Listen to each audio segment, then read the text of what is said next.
Welcome, everybody. I'm here with Biser Dimitrov, who runs the digital ledger Digital asset technology digital in asset. Citi. Yeah, he runs the digital asset side for Citi.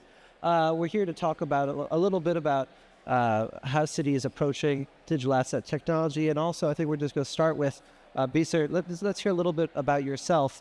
How does someone find themselves running digital asset technology at Citi? Thank you, Danny, and great to see everybody here. Thank you guys for coming in. So my name is Biser Dimitrov. I lead, as mentioned, digital asset technology for Citi. My background is in engineering.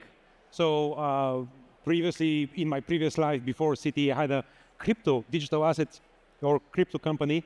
I was co-founder of a company called BlockX. So that's my journey into the space. That's how it started 2015. Yes. And how long have you been at Citi? At Citi, I've been for 2.5 years. Okay. And at Citi, like, how do you approach the digital asset technology? Like, from a banking perspective, from a commercial banking perspective, what is Citi doing with digital assets? Yeah. So first, my responsibilities, I wear two hats. On one side, I'm the head of the Global Center of Excellence, which is, think of it as a best practices and standards group, how Citi thinks about the digital asset and the blockchain space in general. So for us, before we move into a space, we need to understand 360 of any risks, any exposure, any technology and cyber threats that could pose from the blockchain and digital assets. So that's the center of excellence, making sure that we have a deep understanding what's best in class, how to best approach it, and so we can shape our internal policies, shape up our internal controls of when it's time to roll out blockchain at scale. We have already playbooks, we have already understanding of how to deal with blockchain digital assets. And my second hat, if you will, I'm responsible for the Citi Integrated Digital Asset Technology Platform. So that's a citywide platform, which is a strategic platform for helping our multiple lines of business and technology teams making sense of blockchain from a technology perspective. So they don't need to run their own networks. They don't need to run their own infrastructure. We have a single strategic infrastructure that they can reuse. Essentially, we're exposing APIs and interfaces, and the platform manages all the complexities around blockchain, smart contracts, wallet management, all these capabilities. So that's on my two responsibilities. So Citi is being, for how we see it, I think it's an exciting space. I think it's very interesting, and the potential of digital asset and blockchain is yet to be fully uncovered. Mm-hmm. So part of our role is to, that's why also I'm here, meet partners, talk to technology companies that are in the space, build relationships of what is how do you best approach it? For example, all the buzzwords that you see outside, how do we distill them to understandable in an enterprise scale narrative? And also we take those insights and we're making sure that they're aligned with our strategic technology vision of how do we progress blockchain in Citi. So it's a very exciting time. I think it's a very exciting space where a lot of innovation is happening, and that's me being here of like building relationships and providing this back channel of what is enterprise requirements, what is the Citi of the world of needed from a new emerging technology in order to be adapted and scale. So one of those buzzwords I think that we should talk about a little bit is tokenization, right? To me, as a reporter, tokenization covers a whole lot of different things that I know Citi probably wouldn't be getting into at this point, but there are, like we see BlackRock having tokenized funds, which are really just vanilla financial products that are represented on chain, and there are more exciting use cases coming beyond the banking and traditional finance world, there's lots of protocols that are building things with tokenization that go pretty well off into the deep end, like real estate, all these other things. How does Citi approach it? And do you think that tokenization is living up to what people hope it will be? Oh, it's a very good question. Like everything blockchain, digital asset, because we don't want to put we don't want to have a problem looking for a solution, if you will. But I don't think that's the case for tokenization. Tokenization on a blockchain rail has critical benefits for multiple variety of use cases. So the idea is that you can tokenize different types of real-world asset, if you will, either tokenized deposits or commercial bank money, essentially, or you can tokenize different types of private securities, and you can, on one side, drive efficiencies from smart contract automation.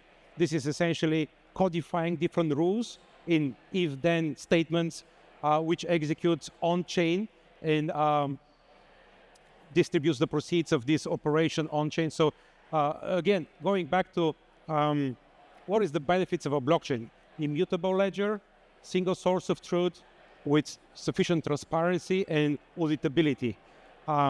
So tokenized deposit is something that we have researched, and earlier last year we announced the Citi Token Services for Cash, which is essentially a tokenized bank deposits product for our internal Citi branches to move liquidity.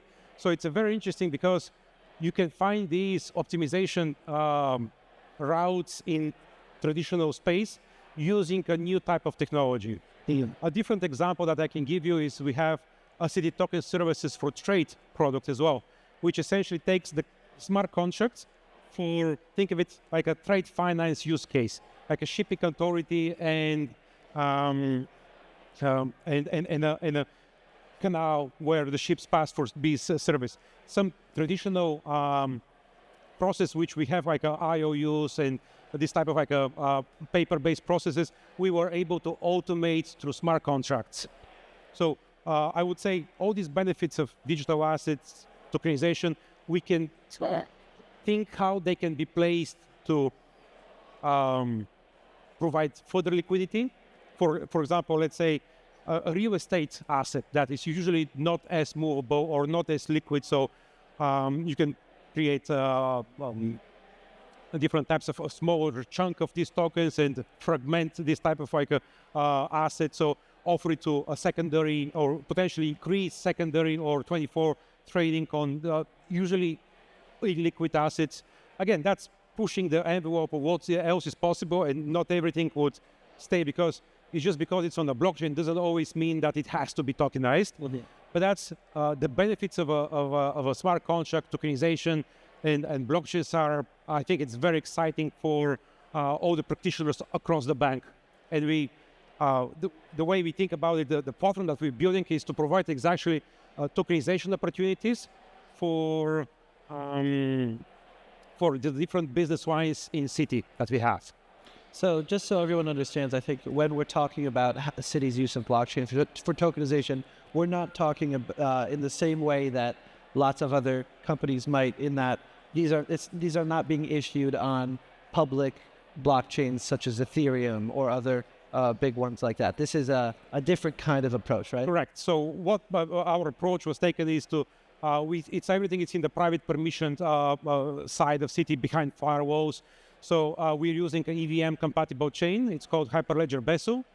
We are part of that ecosystem. We're part of the Linux Foundation, which manages a Linux Foundation Decentralized Trust. Now it's the name, and we're part of this open source group, which supports this EVM chain.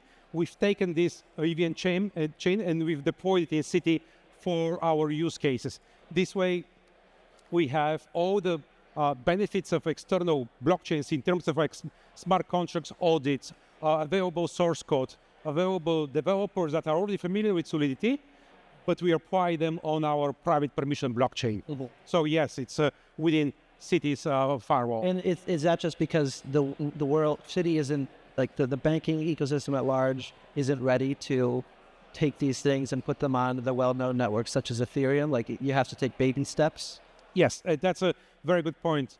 part of our work is to understand if we are to integrate or work with the external network, what is the tooling, what is the rail that we need to have in place for this to happen. So I think this is still being developed and being thought through. What is the right approach? How do you ensure the safeness and the soundness of environments that have the same enterprise SLAs, service levels agreements that we currently have?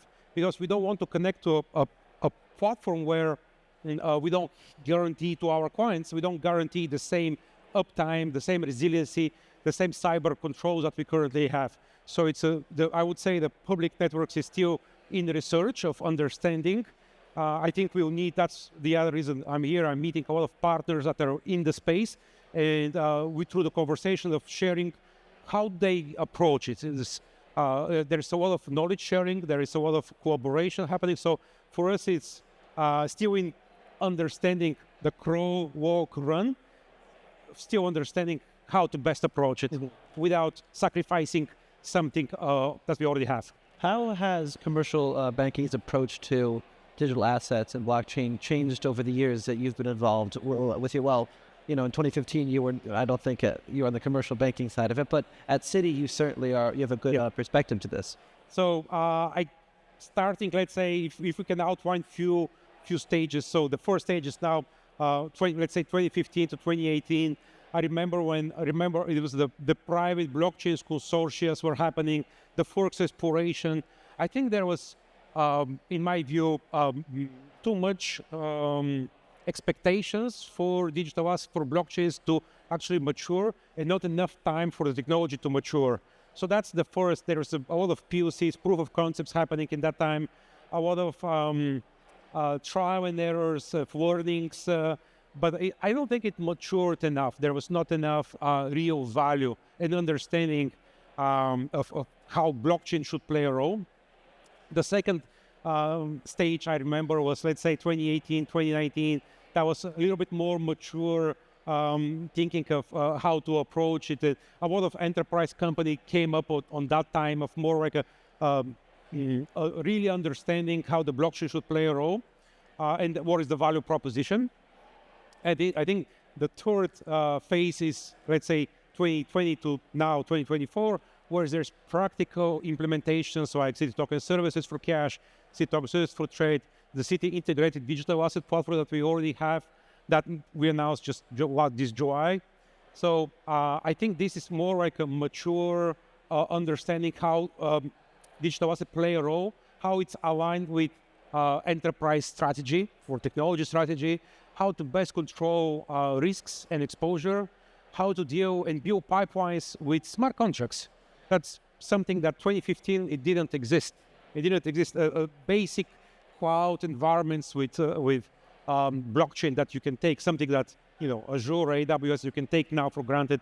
So these things didn't exist back then. So I think now this is in this maturing stage where you can see us launching and announcing projects in the space. So I think it's a very careful approach of thinking what is ahead, building readiness, building controls and pipelines now for the next. And I think that's the last fourth stage that I would outline. This is the next of outcomes. And generally in Citi, we are very excited about digital asset. That's why we're here and partnering with open source groups. It's also, I see interesting dimensions into large industry consortia groups like RLN, Project Agora, Regulated Settlement Network, Global Layer 1. It's initiatives that we are part of, and we are thinking collective with our peers how best to scale this technology, how do we best service our customers so we can drive revenues collectively for everybody. And I think you touched on it a little bit there with Agora, but one of the most interesting things that I believe is under-talked about when we discuss the future of money, which is really what crypto and digital assets is all about, it's how central banks are approaching this, and the Bank for International Settlements and different central banks thinking, should we issue our own, not cryptocurrency, but should we issue our own central bank digital currency, which these assets would operate very differently from how cryptocurrencies, as we all would understand them, do. But it does speak to how the institutions of the world are thinking about, is there some value add here in moving value that blockchain can provide? So like, how do you approach what's happening with central bank digital currencies around the world?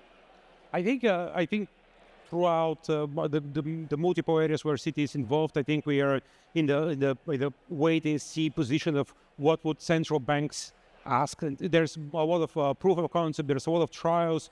Different geographies are doing implementations on their own. So it's a lot of understanding what is the value proposition. Not every CBDC would make sense. There is different types of retail, more focused, more wholesale focused, more enterprise focused for institutional clients. So I think different jurisdictions are applying this through their own lens, and we are in the readiness scenario of, depending on what we're going to be partnering with one of these central banks, and while it matures, we have to understand what is the actual requirements. So I think it's a bit early for tangible work, mostly in the experimentation space. And like on a day-to-day, what are you following in the crypto digital asset space? Not what projects or tokens or stuff like that, but what trends are you paying attention to? Right. Evolution of smart contracts, evolution of tokenization, evolution of data privacy algorithms, so things around fully homomorphic encryption, things around zero-knowledge proofs. We are very interested in this type of like a borderline edge research and how does it matures. My understanding is we'll need these capabilities sooner or later in order for us to drive to the next wave of what's possible. Currently, we're operating our private permission environment, but it's thinking what else is possible. How do we interface with partners without oversharing, for example? So you need zero-knowledge proofs of the world and these type of like layers. So I need to educate myself. I need to learn more of the right technology approaches, the right technology companies that are innovating in the space. I'm super excited and meeting there was some folks over here of exactly their enterprise focus offering new enablement technology. So that's on data privacy and scalability. So some of the layer 1, layer 2 roll-ups companies are here. So meeting with them of like, how do we make sense of quote unquote enterprise roll-up or institutional based roll-up? And some of them we've already done some experiments with in the past, and we've been public with RFQ, request for quotes. We've been public with private fund issuance on a layer 1 and subnet networks. So it's exciting to see how technology evolves, and folks are generally excited and open for working with a large institution like Citi. Great. Well, thank you so much for joining us on the stage today. We'll keep paying attention to what Citi's got cooking. Thank you guys for having me.